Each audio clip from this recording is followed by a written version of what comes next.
Hi, everybody. Good day. Welcome to Resolve to Live Forward. This is John Morrow. Glad you could join me.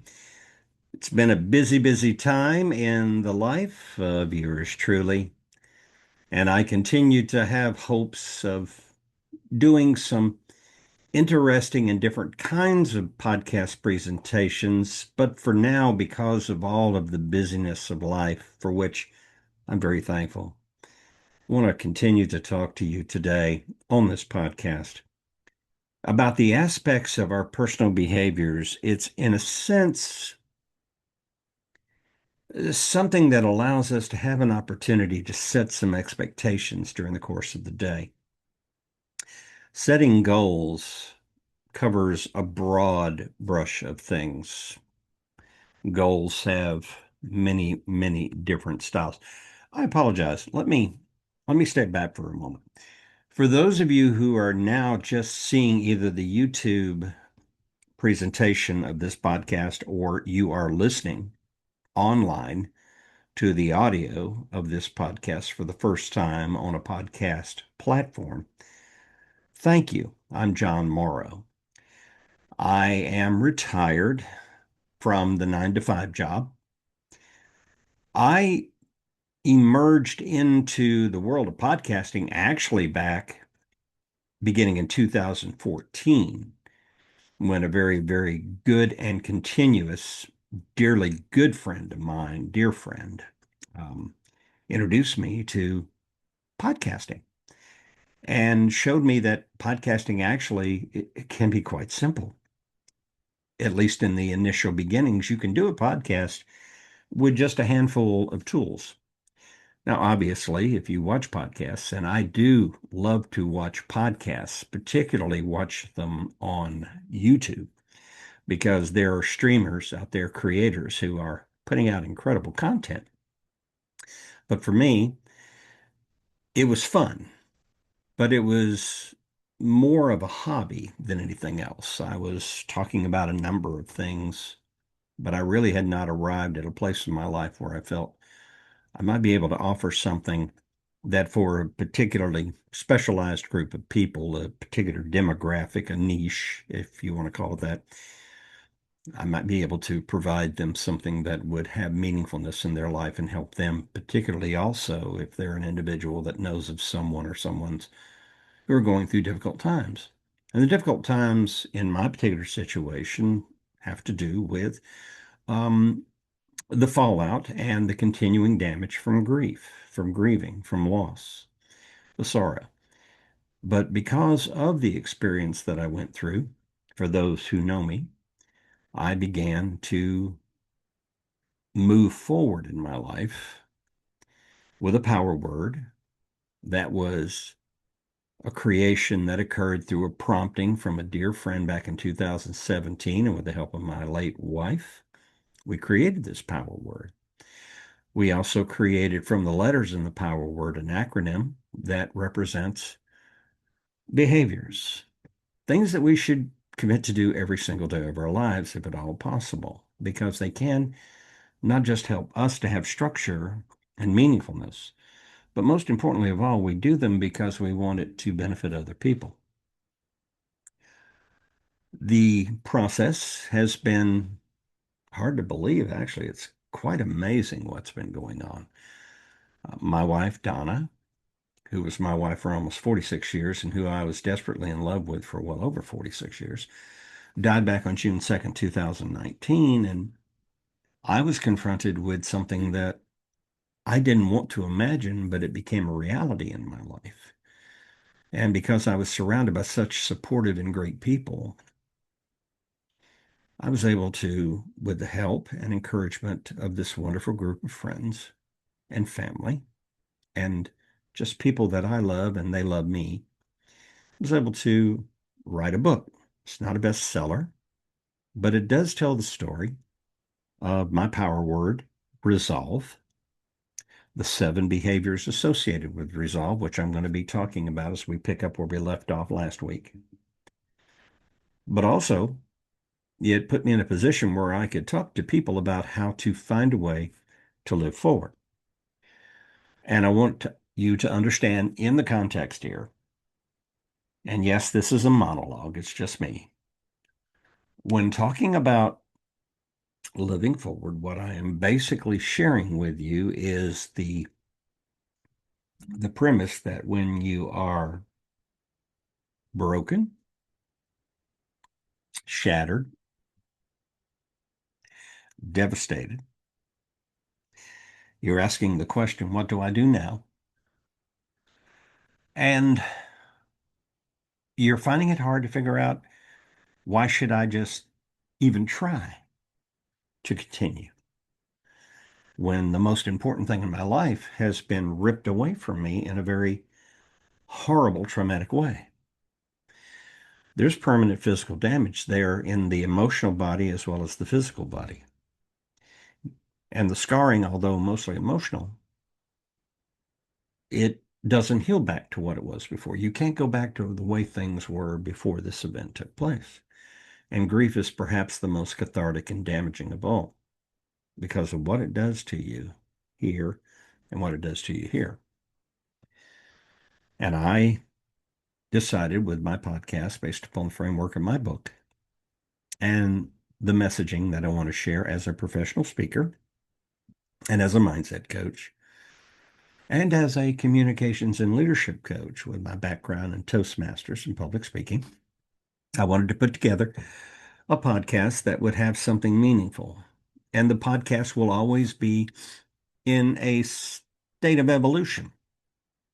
Some people don't like the word evolution, but it is. It's evolving. It's finding an identity. And I want to express my appreciation and thanks, by the way, to all of you out there who have been following me on this podcast or watching me on YouTube, and grateful for the ability to have platforms to speak to you on.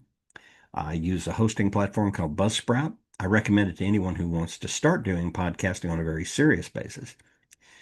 And what I like about it especially is that Buzzsprout coordinates the launch of my podcast across multiple podcasting platforms, including Spotify and what I call the Apple Store, the iTunes Store. All of that to say, thanks for joining me today.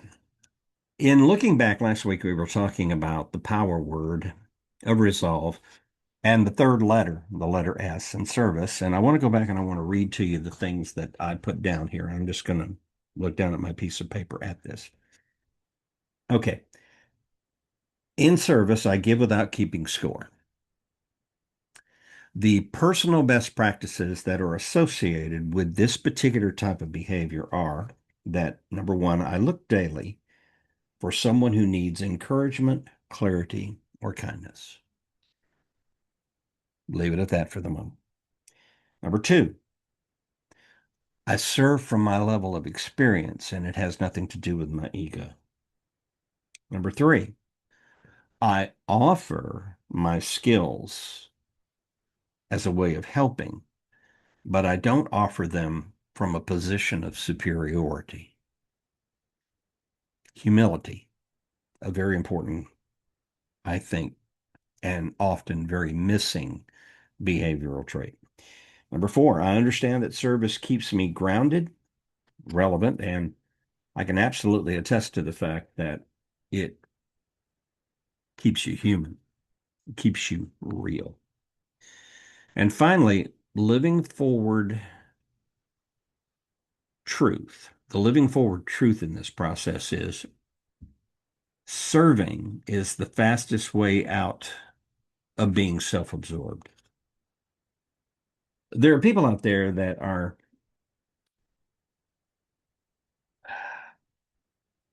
sorry, folks, I have to say this. They're so convinced that what it is that they believe in, and they have this passion that they want to come to the aid of others. But in doing it, they are so absorbed in the idea that they're the only ones that have it right, that they behave in such a way that they don't just put other people's lives in danger, but they put their own lives in danger. I'm not going to go any farther than that. I'm simply going to say, in serving, there is a sacrificial component, but that service I don't think can be reflected through rage. Rage is a product of a personal, selfish yearning and desire. Rage occurs because you're offended. You're offended that there are people out there that don't see the world the way you do.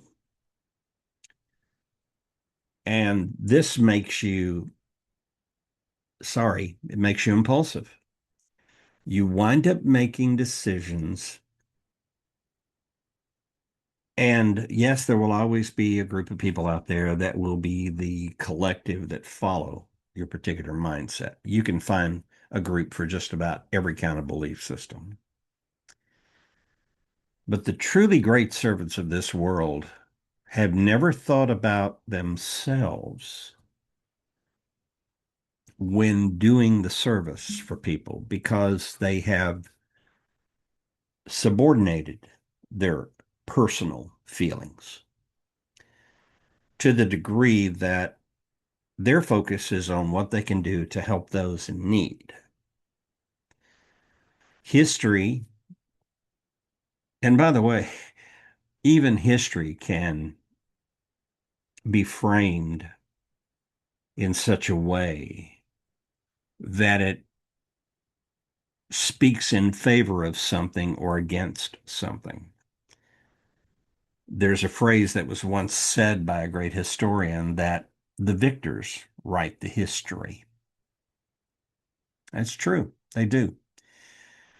When people are subjugated, those who were the winners, those who are now the rulers, those who are now the subjugators, those who are now the tyrants. Everything is about how they see the world and how they see the world in terms of how they got to where they're at. This is human nature.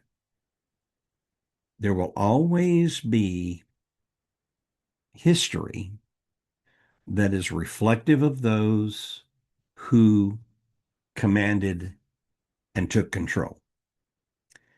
And those who were subjugated, those who were persecuted, those who were made to almost be what I would say second class citizens, treated like subhuman life forms to a great degree. The classic have over the have not. Those individuals, unless they have some kind of community within their structure, are doomed to losing their true history. An interesting thing I've discovered, I was a history major in college. And obviously, the area that I focused on the most when I was in college, and that was between 1969 and 1973. And if you're willing to go back and do some thorough study, you'll get a pretty good idea of the way things were in our country. And one of the things I want to point out is that between 1969 and 1973, as well as before that when I was a teenager, and after that as I moved into being a productive working adult, we've always had struggle. Following that fact, being out there in the community of mankind, meeting both incredibly amazing, wonderful people, but also having encountered incredibly evil people, there has been a process in my life where being open to understanding and being willing as I've grown older and getting better at listening, learning, understanding, and engaging, it has come to my reality that this is a very, very imperfect world. And here's another thing, too. I hear this said all the time.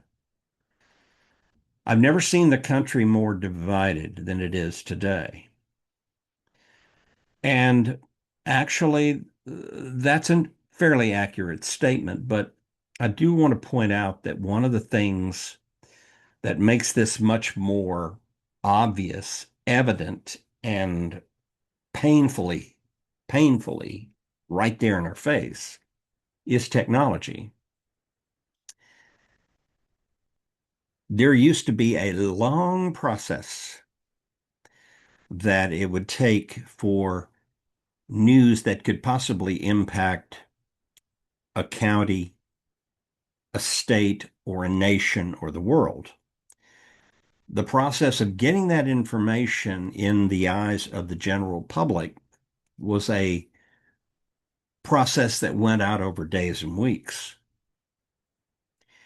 Technology today gives us instantaneous access to the disruptions and the problems and the evils and the carnage and the genocide and the war and the depravity and the poverty of the world and the disease of the world and the anger and the recrimination. And then when you factor in the fact that those tasked with reporting the news, most of them, I think, are sincerely seeking to report facts. Not all, but a large percentage are. There is this, they're putting it out there for us so that we can see it, and they're reporting primarily what it is that is showing the divisiveness. We don't get the stories about the things that are happening in the world, in the community, whether it's in a neighborhood or a city or a county or a state or in the nation or in another part of the world, where mankind is giving generously to other people with no expectation of return. They are doing this because this is their reasonable service to humanity, and they are doing it for unselfish motives. Note too that there are people who do things and give and serve and contribute, but for them it's about reciprocity. They want something for it. A politician wants you to give them your money, but if you're going to give them your money, you're going to say to the politician who's running for office, I expect something from you. But that happens in business. That happens in politics. That happens in government. That happens in organizations and corporations. It happens in specific demographics working with each other. Coming together isn't always about equity. Coming together isn't always about embracing our differences, that diversity mindset. And also, too, we can sometimes, whether we realize it or not, we can pervert and go so far the other way that we turn what was something that was noble and right into something that becomes recriminatory, mean-spirited. And it goes right back to the same problem that we have in the communications process. There are those that have and those who don't have. And there are those who say, we believe this way, and if you don't believe this way, then we want nothing to do with you. And in reality, that's a recipe for continuous failure with mankind and relationships from now until the end of whatever this is that we're living. I don't have answers. All I know is that communication is best provided when one is engaged in the service of listening with intentionality, watching with intentionality, and limiting their speech with intentionality. We all heard the phrase when talking and listening that you have two ears and one mouth, and you should listen twice as much as you talk. If you're in a telephone conversation where it's just audio, that's a powerful tool. You can't see the person, but the great thing about the human voice is that the human voice can express incredible emotions.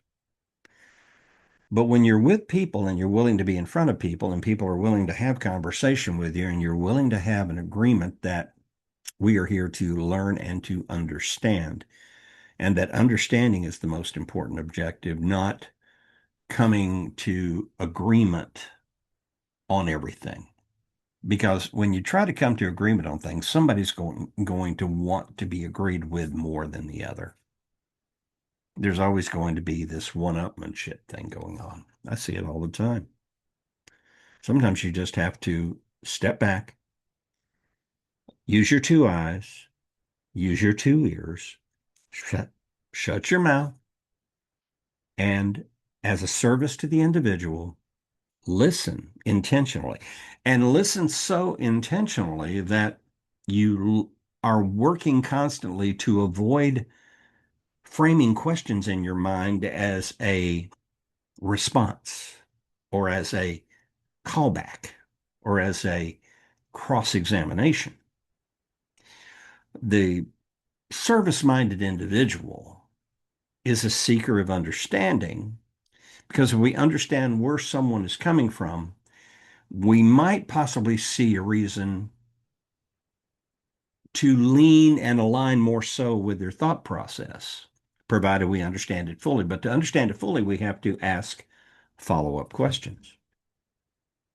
That's a service-minded attitude. That having been said, there may not be agreement, but agreement doesn't have to be a point of acrimony. It doesn't have to be a line drawn where it's me against you, us against them. Understanding sometimes is the revelation in our minds, the knowledge being gained through the conversation. Oh, I understand now. Yeah, I see why you feel that way. It actually makes sense to me. But at the same time, you want to stay true to yourself. You want to remember that you have every right to your particular belief system, but you also have every right to change the way you think. And some of the most enjoyable debates that I've ever seen are those debates where people have civil discourse, two totally opposing sides, but there is clearly an effort to listen, to understand, to ask follow-up questions in response to say, okay, so that I understand correctly, you said, or can you tell me and look deeper into it so I can get a better understanding of where this is coming from? You say to yourself, perhaps maybe as you're listening to me, and I'm just a guy who's been around now for over 75 and a half years, and I have made some boneheaded decisions in my life and some very, very bad choices. And I've also engaged in some social, economic, political, financial decisions that have been just, they weren't good decisions. They were very self-centered decisions. And I really didn't think about the possibility that I wasn't just harming other people doing it, but I was harming myself. And I also happen to believe that we do have to, in a sense, reap what we sow. But hopefully, in the reaping, we also gain incredible knowledge. But at the end of the day, the service prospect that I have gained from all of this is that the most powerful thing we can do in serving others is first and foremost, give them their voice. Point of order here. There will be situations where you will give your voice, and you will do so with all the respect and dignity and grace possible. But not everybody is going to want to hear why you believe the way you do. Their expressed desire is to change your thinking. Changing of thinking is a good thing if you have good information and you have motives that are designed in such a way that you want to do what's best, not just for yourself, but for the people that you come in contact with. Number two, you can't be friends to everybody. You can't be all things to all people. The principal purpose here in the idea of serving is pushing your ego out of the way, opening up your mind, allow your ears and your eyes in this discourse to what I would simply say is 80% of the time, since we're talking about five things, we're talking about speaking, we're talking about listening with two ears, and we're talking about watching with two eyes. So that's five things. And if the speaking part is one of five, that's 20%. So do the math. 80-20. It's a powerful formula for success in life. Say less, watch and listen more. But watch and listen more with an intentional desire to hear, to understand, and be willing to say, I don't know if I completely understand. Can you help me understand? Could you possibly rephrase it? Or what I like to sometimes do is say, did I understand you to say that? And that indicates to them that you are truly giving your attention to them. They may not want to do the same thing for you. And that can be hurtful and that can be insulting. But when you can bring yourself to the point where you say, if it's all about them, you're not going to change them. That's narcissism, obviously, on their part. And if they truly understood narcissism, they would realize they're never going to have a happy life because they're always going to be mad about something. Now, there are people out there that would rail at what I'm saying, and I, to a degree, apologize. But on the other hand, I would say, I really don't care because I've arrived at a place in my life where I have a strong grasp of what I see, hear, smell, taste, and touch. And those feelings are very much hardwired into me. And I'm becoming more and more comfortable with who I am. And I'm willing to give ear. And I would love to create relationships so that we can build some kind of understanding, even if it's an agreement to disagree, but we have civility with each other.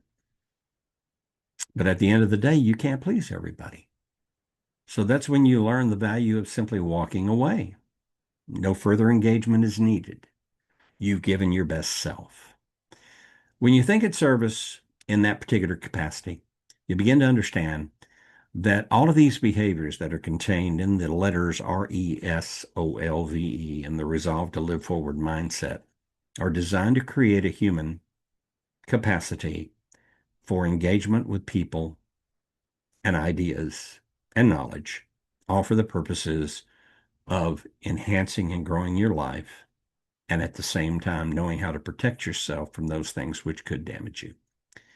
And while you're enhancing and growing your life, an important motive behind all of that is that there are lives out there that you want to have a meaningful impact upon, and you do so unselfishly. We could talk more about this, but when we get together for our next session, since we have covered the letters R, E, and S, and I'll review R for resilience, E for engagement, S for service.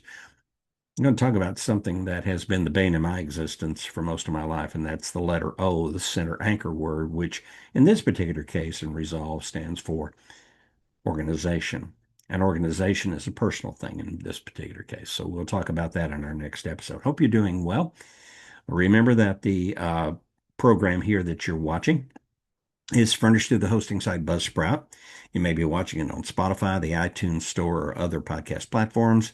And also, I have a YouTube channel for Resolve to Live Forward. And I hope you watch the videos because I am who I am. It's just me.